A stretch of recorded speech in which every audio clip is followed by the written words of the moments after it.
India Legal presents Courts Roundup.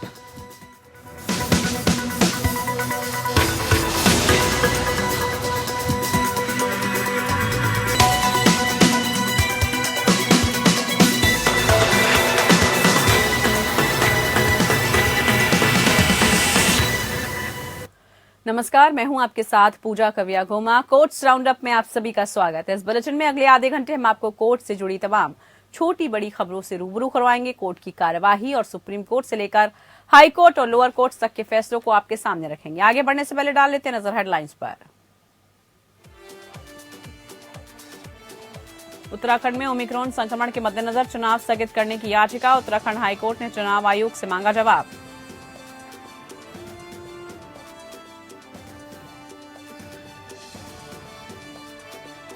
Police हिरासत में प्रताड़ना मामले में दिल्ली की कोर्ट ने पुलिस के अधिकारियों के खिलाफ एफआईआर दर्ज करने का दिया निर्देश। मामले की जांच पुलिस नहीं बल्कि जांच एजेंसी करेगी।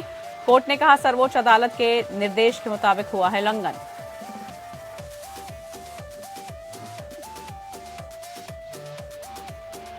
कानून उल्लंघन करने वाले बच्चों के पुनर्वास योजना के क्रियान्वयन पर दिल्ली हाई कोर्ट ने लिया संज्ञान। वयस्क जेलों से केयर होम भेजे गए बच्चों के डेटा तलब।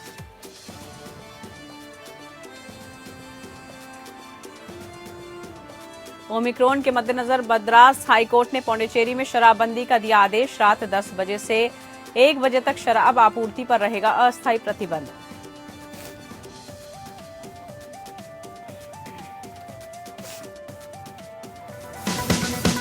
India Legal presents Courts Roundup.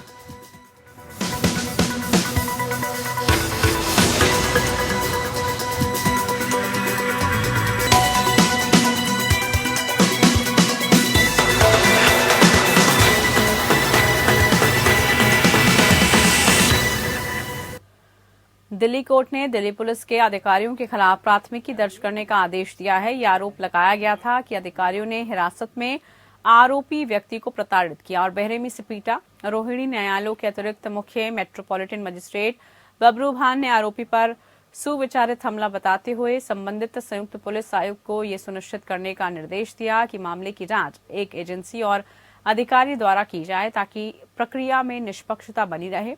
आरोपी व्यक्ति जिसने पुलिस अधिकारियों पर आरोप लगाए थे, वहीं उसकी पत्नी ने भी इसी तरह के आरोपों पर शिकायत दर्ज कराई थी। अदालत ने संबंधित डीसीपी को दोषी पुलिस अधिकारियों के खिलाफ प्राथमिकी दर्ज करने का निर्देश दिया। ये देखते हुए कि जहां पुलिस को बेहद कठिन परिस्थितियों में अपना काम करना पड़ता है, वो अंडरवर्ल्ड और हिंसक गिरोहों, आतंकवादियों, ड्रग्स पेडलर्स, चोरों, बदमाशों, डकैतों और स्नैचरों की बढ़ती संख्या के लिए बार बार जवाबदेह ठहराया जाता है। कथित हिरासत में हुई क्रूर हिंसा को ध्यान में रखते हुए ड्यूटी एमएम ने उच्च पुलिस अधिकारियों के हस्तक्षेप की मांग की और संबंधित संयुक्त सीपी और डीसीपी से एक रिपोर्ट मांगी। डीसीपी की रिपोर्ट ने पुलिस अधिकारियों को ये निष्कर्ष देकर दोषमुक्त कर दिया कि पुलिस की बर्बरता नहीं है और व्यक्तिगत झगड़े के कारण आरोपी को उसके ही भाई ने घायल किया था। कोर्ट ने मामले से निपटने के दौरान देखा कि आरोपी और उसकी पत्नी द्वारा पुलिसकर्मियों के खिलाफ लगाए गए आरोप पूरी तरह से निराधार नहीं है और इसमें कुछ विश्वसनीयता का तत्व है। कोर्ट ने कहा कि सर्वोच्च न्यायालय द्वारा डीके बसु बनाम पश्चिम बंगाल राज्य के मामले में जारी दिशा निर्देशों का उल्लंघन है। साथ ही गलत तरीके से हिरासत में रखने और आधिकारिक रिकॉर्ड में हेरफेर के आपराधिक अपराध के रूप में भी मामला बनता है। बिना पंजीयन चल रहे निर्माण कार्य पर स्वतः संज्ञान लेकर रोक लगाने के रियल स्टेट अपीलेट ट्रिब्यूनल के आदेश को एक बिल्डर ने दिल्ली हाईकोर्ट में चुनौती दी गई है। न्यायमूर्ति रेखा पल्ली की पीठ ने याचिका पर सुनवाई करते हुए कहा कि अदालत इस मामले पर सुनवाई करेगा कि क्या बिना पंजीयन के चल रहे निर्माण कार्य को स्वतः संज्ञान लेकर रोकने का ट्रिब्यूनल को अधिकार है। पीठ ने इस मामले में अदालत की सहायता के लिए वरिष्ठ अधिवक्ता राजीव मेहरा को अदालत मित्र नियुक्त किया है। मामले में अगली सुनवाई को 2 फरवरी को होगी। बिल्डर प्रवीण छाबड़ा ने ट्रिब्यूनल के 24 नवंबर के उस आदेश को चुनौती दी है जिसके तहत बिल्डर के व्यावसायिक और आवासीय निर्माण पर रोक लगी थी। निर्माण स्थल के प्रोजेक्ट का पंजीयन नहीं होने पर रोक लगाने का आदेश दिया था। रोक लगाने का उद्देश्य खरीदारों को ठगी से बचाना था। ट्रिब्यूनल ने सभी निगमों के साथ ही मुख्य अभियंता, नई दिल्ली नगर पालिका परिषद, दिल्ली विकास प्राधिकरण और दिल्ली पुलिस को भी निर्देश दिया कि वो सुनिश्चित करें कि बिना पंजीयन हुए कोई भी निर्माण कार्य न हो। बिल्डर की दलील है कि ट्रिब्यूनल ने मनमानी करते हुए निर्माण कार्य पर रोक लगाई है। ट्रिब्यूनल बिना पंजीयन हुए उसी प्रोजेक्ट के निर्माण पर रोक लगा सकता है जो 500 वर्ग मीटर या 8 अपार्टमेंट से ज्यादा का हो। अदालत ने बिल्डर की दलील को रिकॉर्ड पर लेते हुए कहा कि ट्रिब्यूनल के आदेश में स्पष्ट नहीं है कि इस तरह के प्रोजेक्ट पर रोक लगाई जा सकती है या फिर नहीं।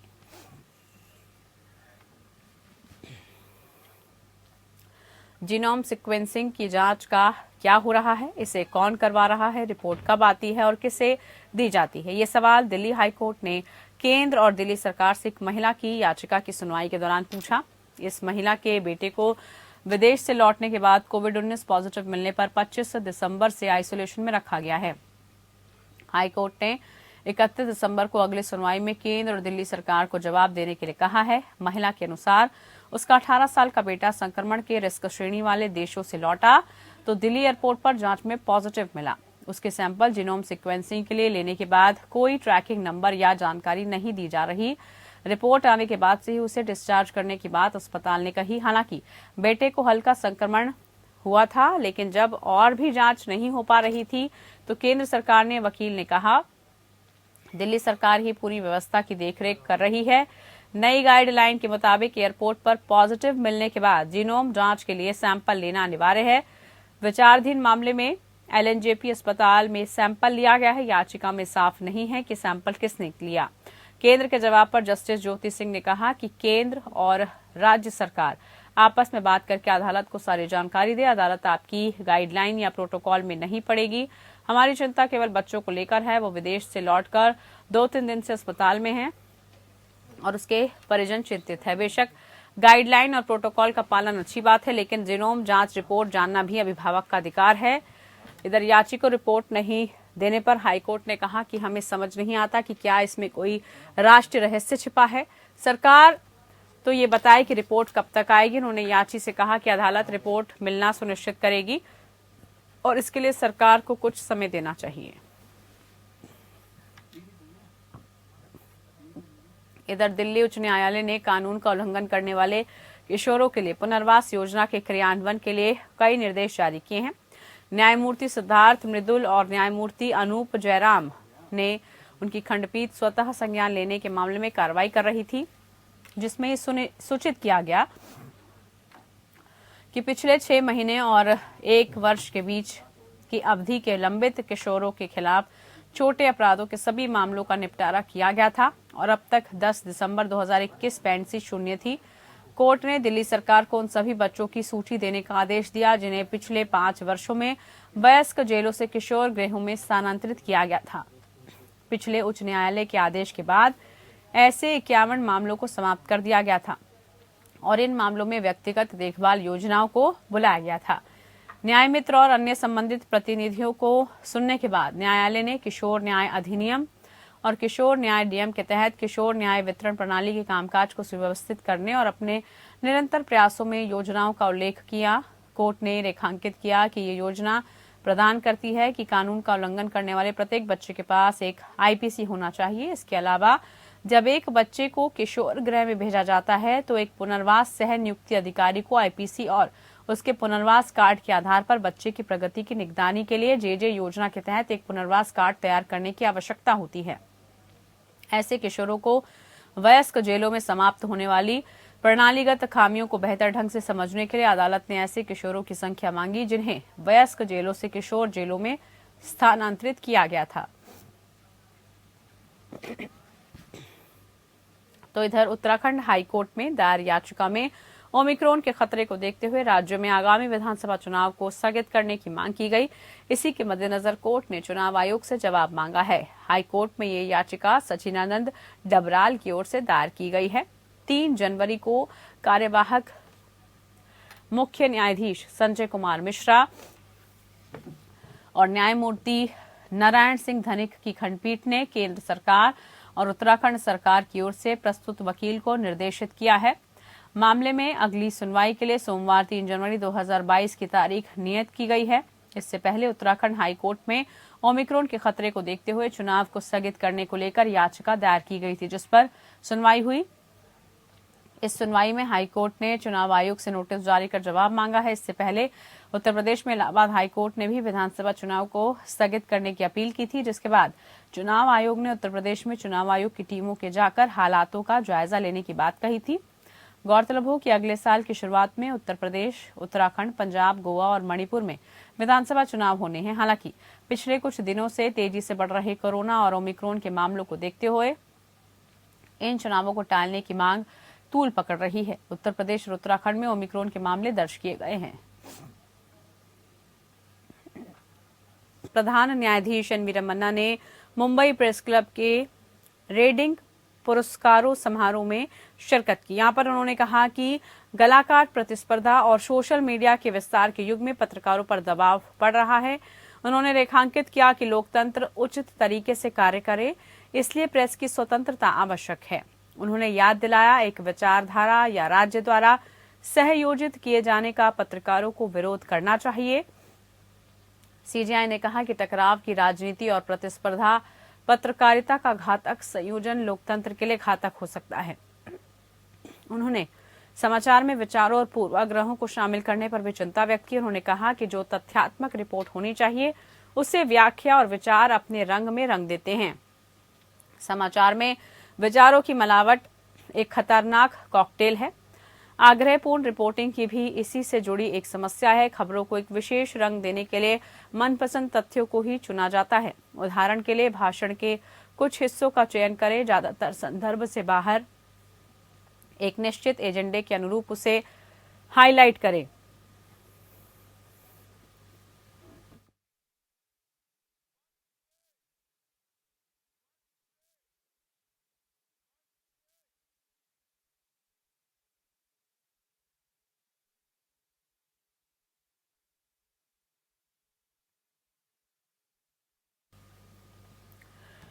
तो किसी के खिलाफ प्रतिकूल टिप्पणी करने से पहले नैसर्गिक न्याय के सिद्धांतों का पालन करें। सीजेआई रमन्ना ने पत्रकारों को सलाह दी कि जो खुद का बचाव करने की स्थिति में नहीं है, उसके खिलाफ प्रतिकूल टिप्पणी करने से पहले प्राकृतिक न्याय के सिद्धांतों का पालन करें। उन्होंने रेटिंग के दौड़ में सत्यापन से पहले समाचार प्रकाशित करने की प्रवृत्ति के बारे में टिप्पणी की, जिससे गलत रिपोर्टिंग होती है। उन्होंने कहा कि प्रेस की स्वतंत्रता भारतीय संविधान में निहित एक मूल्यवान और पवित्र अधिकार है। ऐसी स्वतंत्रता के बिना लोकतंत्र के विकास के लिए आवश्यक चर्चा और बहस नहीं हो सकती। जनता के लिए आवश्यक जानकारी का कोई परवाह नहीं हो सकता। ये एक लोकतंत्र की मांग है। मीडिया को प्रेरित हमलों से न्यायपालिका की रक्षा करनी चाहिए।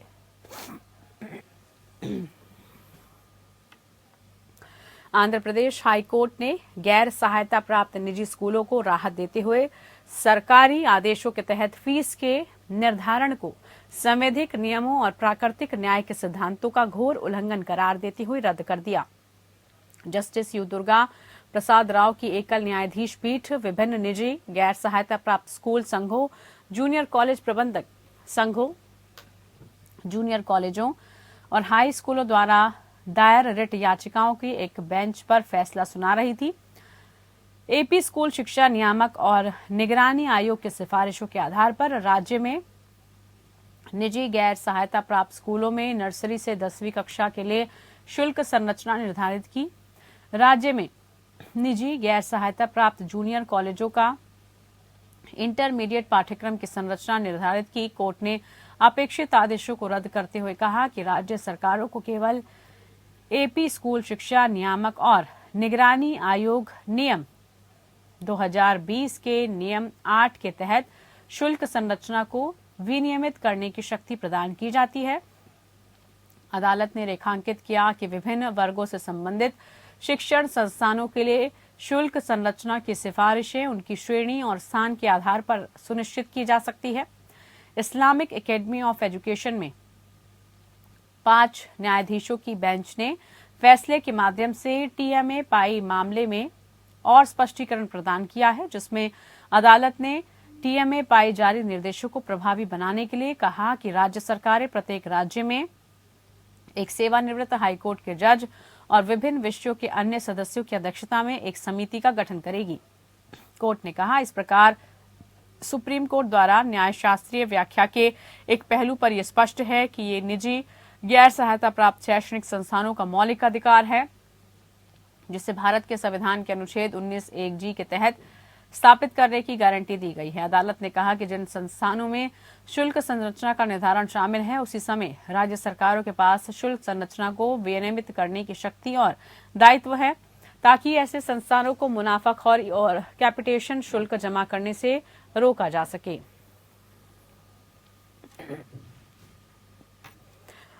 कर्नाटक हाईकोर्ट ने भारतीय प्रतिस्पर्धा आयोग या सीसीआई द्वारा दिए गए मौखिक बयान को दर्ज किया गया गूगल इंडिया प्राइवेट लिमिटेड के खिलाफ याचिका की सुनवाई की अगली तारीख तक कोई प्रारंभिक कार्रवाई नहीं की जाएगी। कंपनी आयोग द्वारा पारित 14 दिसंबर के आदेश को रद्द करने की मांग कर रही है। सीसीआई ने आदेश में ऐप डेवलपर्स स्टार्टअप की पहचान तक पहुंच के लिए गूगल के अनुरोध को खारिज कर दिया था, जो कथित रूप से Google Play Store payment policy 2020 के कारण नुकसान उठा रहे हैं। इसके साथ ही Alliance of Digital India Foundation द्वारा दायर आवेदन पर 31 दिसंबर तक अपना जवाब दाखिल करने का निर्देश दिया। ऐसा नहीं करने पर वो मामले को आगे बढ़ाएगा। न्यायमूर्ति पीएम श्याम प्रसाद की अवकाश पीठ ने कहा, सर्वसम्मत निवेदन ये है कि सुनवाई की अगली तारीख तक कोई प्रारंभिक कार्रवाई नहीं होगी। कंपनी की ओर से पेश वरिष्ठ अधिवक्ता गोपाल सुब्रमण्यम ने तर्क दिया, यदि मेरे पास जानकारी तक पहुंच नहीं है तो मैं आयोग के समक्ष अपना मामला कैसे बनाऊं। आदेश में कहा गया कि मुझे 31 दिसंबर तक विस्तृत जवाब दाखिल करने में विफल रहने पर आयोग आवेदन पर सुनवाई के लिए आगे बढ़े, इसलिए हम इस अदालत के समक्ष हैं। सीसीआई की ओर से पेश अतिरिक्त सॉलिसिटर जनरल एन वेंकटरमण ने अदालत से कोई अंतरिम आदेश पारित नहीं करने का आग्रह किया। उन्होंने कहा कि गूगल आदेश का इस्तेमाल कर रहे हैं और कार्रवाई में देरी कर रहे हैं। एएसजी ने भी ये कहा है कि हमने इस बारे में कोई जानकारी नहीं छिपाई कि गूगल को क्या जवाब देना है। एकमात्र संशोधन ऐप डेवलपर्स का नाम है, जो छोटे स्टार्टअप हैं, और भारत में आने वाले सीसीआई अधिनियम की धारा 35 में आयोग को सूचना देने वालों के नाम नहीं बताने को अनिवार्य किया गया। ऐप डेवलपर्स का नाम न देने से गूगल को एप्लीकेशन के जवाब में कोई कठिनाई नहीं होती। अदालत ने इसे रिकॉर्ड किया और मामले को आगे की सुनवाई के लिए 5 जनवरी 2022 को पोस्ट किया।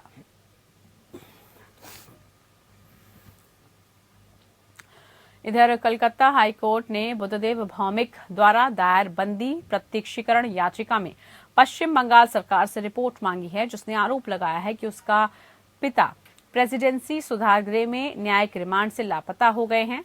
27 दिसंबर को मामले की सुनवाई करते हुए न्यायमूर्ति आर.के. कपूर और न्यायमूर्ति कृष्ण राव की अवकाश पीठ ने राज्य सरकार से 30 दिसंबर तक याचिका में किए गए दावों के संबंध में एक रिपोर्ट दाखिल करने को कहा है। बुद्धदेव भौमिक ने दावा किया कि उनके पिता रंजीत भौमिक, जिन्हें पश्चिम बंगाल पुलिस ने कथित तौर पर नकली शराब रखने के मामले में गिरफ्तार किया था, वर्तमान में प्रतिवादी अधिकारियों की अवैध हिरासत में हैं।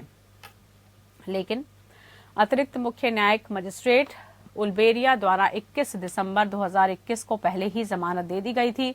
बुद्धदेव भौमिक ने दावा किया कि उनके पिता रंजीत भौमिक, जिन्हें पश्चिम बंगाल पुलिस ने कथित तौर पर नकली शराब रखने के मामले में गिरफ्तार किया था, वर्तमान में प्रतिवादी अधिकारियों की अवैध हिरासत में हैं।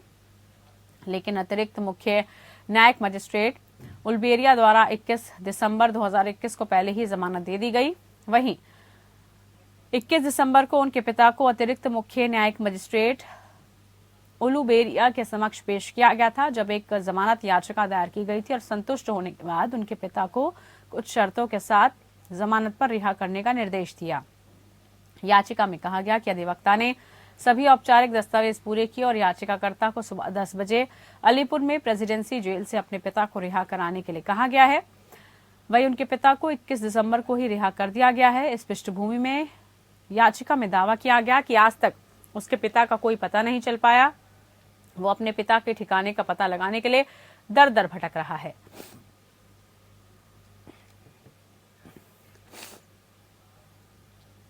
मद्रास हाईकोर्ट ने एक जनहित याचिका में सुनवाई करते हुए पुडुचेरी में शराब पर अस्थायी प्रतिबंध लगा दिया है। अपने आदेश में हाईकोर्ट ने केंद्र शासित प्रदेश की पुडुचेरी से 1 जनवरी को नए साल की पूर्व संध्या पर रात 10 बजे से 1 बजे तक शराब की आपूर्ति पर अस्थायी रूप से प्रतिबंध लगाने को कहा है। जस्टिस एस वैद्यनाथ और जस्टिस डी भरत चक्रवर्ती की खंडपीठ ने कहा कि बार और बार से जुड़े रेस्तरां, होटल या शराब पीने के लिए निर्धारित सार्वजनिक स्थानों पर उक्त समय के दौरान शराब की बिक्री नहीं होनी चाहिए। अदालत ने कहा कि इस तरह के असाधारण उपाय आमतौर पर पुडुचेरी जैसे पर्यटन स्थल पर नहीं लगाए जाते। हालांकि केंद्र शासित प्रदेश से कोरोना वायरस के ओमिक्रॉन वेरिएंट के 2 नए मामले सामने आने के बाद हालांकि केंद्र शासित प्रदेश के वकील एन माला ने अदालत को सूचित किया कि दोनों प्रभावित व्यक्ति पहले ही ठीक हो चुके हैं। कोर्ट ने इस तरह के प्रतिबंध के कारणों को स्पष्ट करते हुए कहावत को दोहराया, रोकथाम इलाज से बेहतर है। इसके अलावा अदालत ने निम्नलिखित निर्देश भी दिए हैं। इसके तहत हम इस बात पर जोर देना चाहते हैं कि पुडुचेरी में अभी तक वैक्सीन की दोनों डोज नहीं देने वाले व्यक्ति को 31 दिसंबर शाम 7 बजे के बाद सार्वजनिक स्थानों पर अनुमति नहीं दी जाएगी। अधिकारी और पुलिस द्वारा मांगे जाने पर उक्त व्यक्ति को अपना वैक्सीनेट सर्टिफिकेट दिखाना होगा। पैदल चलने वालों और जनता की सुरक्षा सुनिश्चित करने के लिए शराब पीने से रोकने के लिए पर्याप्त संख्या में श्वास विश्लेषक उपलब्ध कराए जाने चाहिए। वहीं 1 जनवरी 2022 को सुबह 1 बजे से 5 बजे तक पुडुचेरी में कर्फ्यू लगाने का फैसला किया गया। रिट याचिकाकर्ता ने पुडुचेरी में सामने आए ओमिक्रॉन वेरिएंट के मामलों को तथ्य के अदालत के ध्यान में रखा। इसने ये भी बताया है कि नए साल के जश्न के दौरान बड़े पैमाने पर होने वाली पार्टियों से कोविड-19 के मामलों में तीव्र वृद्धि हो सकती है। चलिए इसी के साथ कोर्ट्स राउंड अप में फिलहाल के लिए इतना ही। नमस्कार। India Legal presents Courts Roundup.